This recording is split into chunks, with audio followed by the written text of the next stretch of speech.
So hey guys, welcome back to my channel. मेरा नाम नवीन मिश्रा है, आप देख रहे हैं इनकम स्टडी सेंटर। तो चलिए शुरू करते हैं बिना टाइम वेस्ट किए। तो आपको बैकग्राउंड में दिख रहा है क्या मैं क्या पढ़ाने वाला हूँ। आज मैं परिवहन तंत्र यानी ट्रांसपोर्टेशन के बारे में पढ़ाने वाला हूँ। तो ये टॉपिक बहुत इंटरेस्टिंग है, इसको मैं एकदम बारीकी से समझाऊंगा। तो वीडियो शुरू से लेकर लास्ट तक देखिए, कहीं भी स्किप कीजिएगा तो आपको कुछ समझ में नहीं आएगा। ठीक है, तो चलिए शुरू करते हैं। अब देखिए, तो हमने आपको न्यूट्रिशन पढ़ा दिया, रिस्पायरेशन पढ़ा दिया, एकदम इजी में पढ़ा दिया, आप जाकर उसको देख सकते हैं। अब देखिए, तीसरा नंबर जो पार्ट है लाइफ प्रोसेस का, मैंने 4 पार्ट बताया, मैंने याद नहीं बताता भाई, 4 पार्ट होता है। तो देखिए, पहला तो न्यूट्रिशन पढ़ लिए, रिस्पायरेशन भी पढ़ लिए। अब तीसरा पार्ट क्या है, परिवहन यानी ट्रांसपोर्टेशन। अब सबसे पहले समझते हैं ट्रांसपोर्टेशन यानी परिवहन होता क्या है।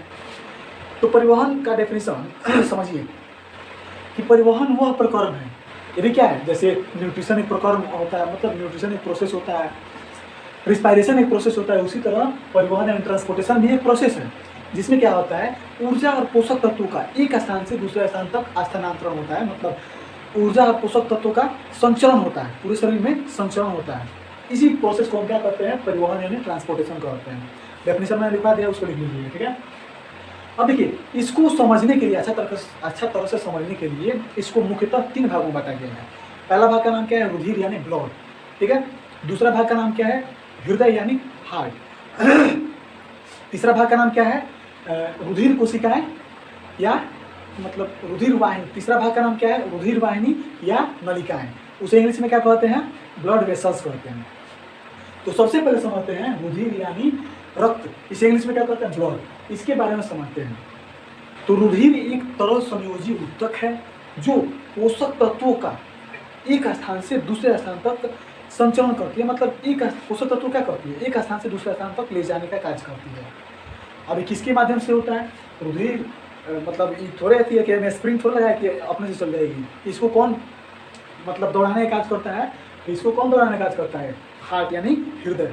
हृदय मारेगा, पंप मारेगा, ठक ठक ठक ठक ठक पूरा शरीर में चल जाएगा। ठीक है, तो इसको दौड़ाने का कार्य कौन करता है, हृदय यानी हार्ट करता है। जैसे पंपी सेट देखे हैं लोग, पंपी सेट मारता है, ये पंप हड्डी जब मराता है तो कितना किलोमीटर तक चल जाता है। तो उसी तरह जो ह्यूमन बॉडी का जो पंपी सेट होता है क्या होता है, हृदय होता है। यानी इसके बारे में आगे पढ़ेंगे, तो वीडियो इसके ऊपर स्किप मत कीजिएगा। ठीक है, अब देखिए, रक्त का पीएच मान कितना होता है, इसको याद रखिएगा, हमेशा याद रखिएगा, नहीं तो अगर एक नंबर यहाँ पूछ दी तो पक्ष से मुंह के पक्ष से चलाइएगा। ठीक है, तो रक्त का पीएच मान कितना होता है, तो रक्त का पीएच मान 7.4, इसको दिमाग में बैठा लीजिएगा। ठीक है, अब देखिए, रक्त बनता कहाँ है भाई, रक्त ये थोड़ा है कि तो हम लोग पी लेते हैं चाहे कुछ भी होते हैं, वो बनता कहाँ है।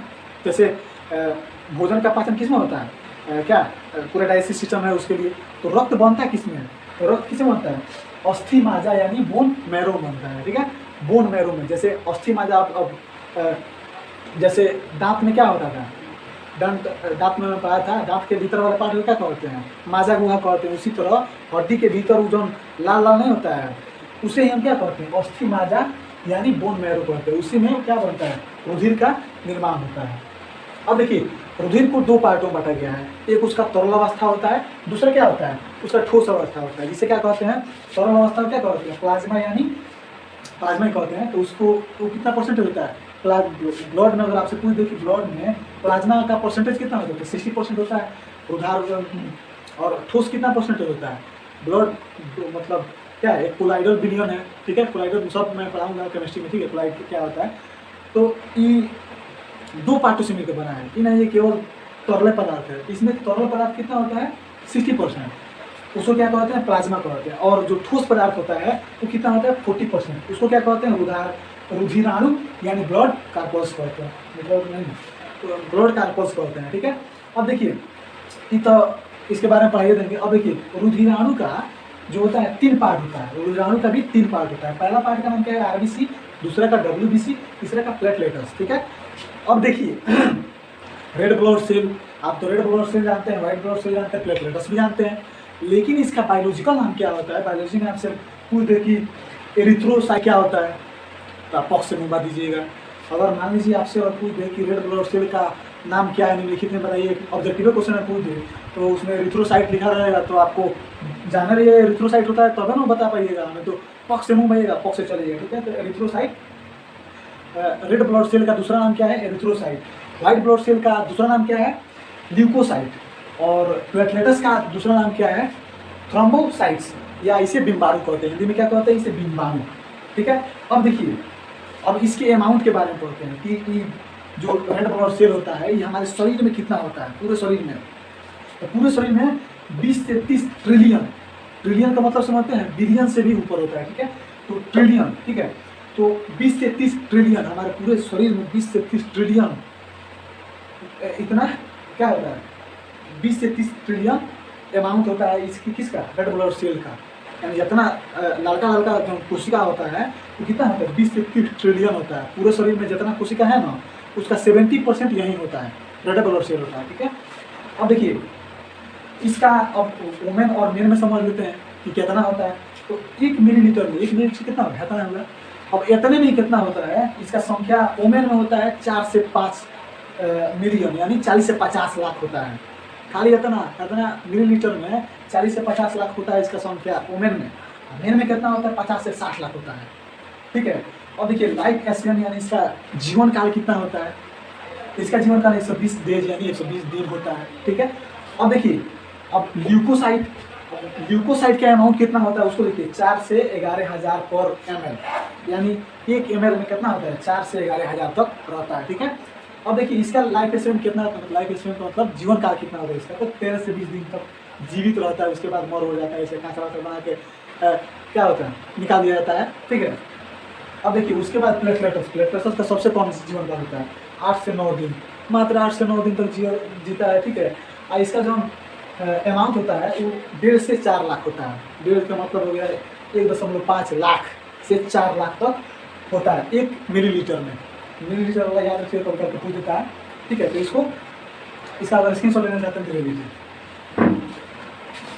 अब देखिए आप तो समझ गए कि रक्त के कितने भाग होते हैं, यानी इसका पार्ट कितना होता है। एक तरल अवस्था होता है जिसे प्लाज्मा कहते हैं, 3 ठोस अवस्था होते हैं जिसे आरबीसी, डब्ल्यूबीसी, प्लेटलेट्स कहते हैं, ठीक है। और उसका डेफिनेशन मैंने लिखवा दिया है, उसको आप चाहें तो एक बार पढ़ सकते हैं, ठीक है।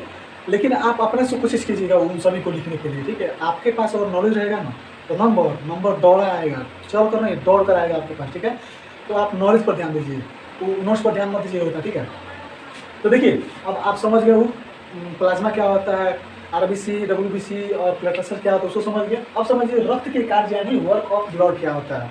अब सबसे पहला जो काम होता है रक्त का हमारे शरीर में वो क्या होता है? ऑक्सीजन और CO2 का परिवहन करना, यानी एक स्थान से दूसरे स्थान तक ले जाना, ठीक है।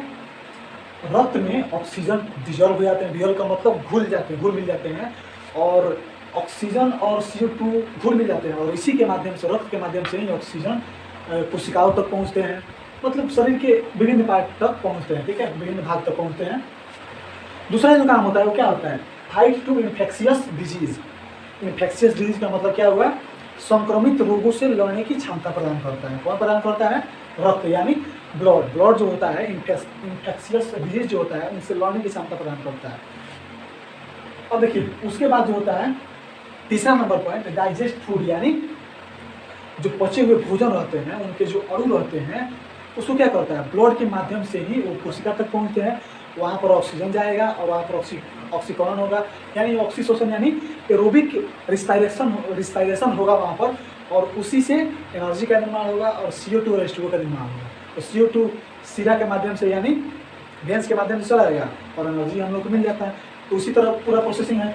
अब देखिए चौथा नंबर का है एक्सक्रीटरी मटेरियल, यानी ये जो शरीर में जो अवांछनीय पदार्थ होते हैं, अवांछनीय मतलब बेकार जो पदार्थ होते हैं वो सबको क्या करता है? बटोर कर ला के गुर्दा रहता है, यहाँ पर एक्सक्रीटरी सिस्टम पढ़ाएंगे, गुर्दा रहता है, उसी को लाके दे देता है, ले भाइयों, यानी कि जौन मन करो तो हम कचरवा सन के जौन मन करो तो हम कर देना है, ठीक है। तो देखिए तो एक्सक्रीटरी मटेरियल में जो होता है वो सब, मतलब एक्सक्रीटरी मटेरियल जितना भी होता है वो सब को क्या करता है? ब्लड वाल डाला के दे देता है एथी को, किडनी को, किडनी क्या करता है? सब को डायलिसिस करके मलमूत्र के रूप में त्याग कर देता है, ठीक है। तो यही होता है ब्लड का काम। इसको एक बार रिवाइज कर देते हैं। पहला काम क्या होता है? ऑक्सीजन और CO2 का परिवहन करता है, जानते करते हैं आप। दूसरा काम क्या होता है? Fight to infectious disease, infectious disease से लड़ने की क्षमता प्रदान करता है, ठीक है। चौथा काम क्या होता है? डाइजेस्ट फूड, यानी जो भोजन के अणु होते हैं, जो पचे हुए भोजन के अणु होते हैं उसको क्या करता है? हिलाकर कोशिका को दे देता है, कोशिका को दे देता है, वहाँ पर जो प्रोसेस होता है वो जनरेट करते हैं, ठीक है। तो तीसरा काम क्या होता है, बचे हुए भोजन के अणुओं को कोशिका तक ले जाने का कार्य करता है। चौथा काम क्या होता है, एक्सक्रीटरी मटेरियल जितना भी हमारे शरीर में बेकार होता है, खराब होता है, वो सब क्या करता है, इलाका किडनी के पास दे देता है, किडनी मलमूत्र के रूप में पैक कर देता है। तो आप समझ गए इसका। मैंने डेफिनेशन, सटीक डेफिनेशन लिखा दिया हिंदी में, तो आप चाहते हैं तो पढ़ लीजिएगा उसको, ठीक है। अब देखिए एकदम लास्ट वाला टॉपिक है, इसके आगे नहीं पढ़ाऊंगा, हमें लग रहा होगा, हम जानते हैं आप लोगों को, ठीक है। अब देखिए रक्त वाहिनी या नलिकाएं क्या होती है, नाम से पता लगता है नलिकाएं। अब देखिए ब्लड को फ्लो होने के लिए वो भी एकदम प्रेशर से 120 mmHg वाला जो प्रेशर लगता है, तो उस प्रेशर को सहने के लिए तो कुछ नलिका चाहिए ना, नली टाइप का एक्सप्रेसर होना चाहिए ना। तो वही जो नलिका होती है शरीर में, जो हार्ट से निकल कर पूरा शरीर में फैली होती है नसें, उन सभी नसों को संयुक्त रूप से क्या करते हैं, रक्त वाहिनियाँ या नलिकाएं कहते हैं, यानी इंग्लिश में क्या कहते हैं, ब्लड वेसल्स कहते हैं। इसी के माध्यम से ब्लड एक जगह से दूसरी जगह तक जाता है शरीर। ये मुख्यतः 3 प्रकार की होती है। पहला धमनी, उसे इंग्लिश में क्या कहते हैं, आर्टरीज, ठीक है। दूसरा सिराएं, उसे इंग्लिश में क्या कहते हैं, वेन्स, ठीक है। तीसरा केशिकाएं, यानी उसे इंग्लिश में क्या कहते हैं, कैपिलरीज। तो धमनी का क्या काम होता है उसको समझ लीजिए। तो यह क्या करता है, शुद्ध रक्त को क्या करता है, हार्ट से पूरे शरीर में फैलाता है। जो ऑक्सीजन वाला रक्त होता है उसको हार्ट से पूरे शरीर में फैलाता है, ठीक है। सिराएं क्या काम होता है, ये क्या करता है, अशुद्ध रक्त को पूरे शरीर से लाकर किसमें धरता है, हार्ट में धरता है, और उसको शुद्ध होने के लिए भेज देता है, ठीक है। अब देखिए लास्ट वाला है केशिकाओं यानी कैपिलरीज, ठीक है। तो कैपिलरीज क्या होता है, तो ये भी एक प्रकार का रक्त वाहिनियाँ ही होती है, लेकिन ये इनका जो आकार होता है बहुत छोटा होता है, बहुत पतला पतला होता है, ठीक है। तो आप लोग समझ रहे होंगे तीनों। तो यही था आज का वीडियो। आई होप आप सभी को अच्छा लगा हो। अच्छा लगा तो यार लाइक कीजिए और इस चैनल को जरूर से सब्सक्राइब, क्योंकि इस चैनल पर कोई ऐड नहीं दिखाया जाता है, कोई स्पॉन्सरशिप नहीं होता है। मतलब साफ शब्द में समझे तो यहाँ पर कोई बकवास काम नहीं होता है, ओनली स्टडी होता है, वो भी एंजॉयमेंट के साथ। तो आप इस चैनल को बेफिक्र होकर सब्सक्राइब कर सकते हैं। तो मिलते हैं एक और न्यू इंटरेस्टिंग वीडियो के साथ, तब तक के लिए जय हिंद, वंदे मातरम।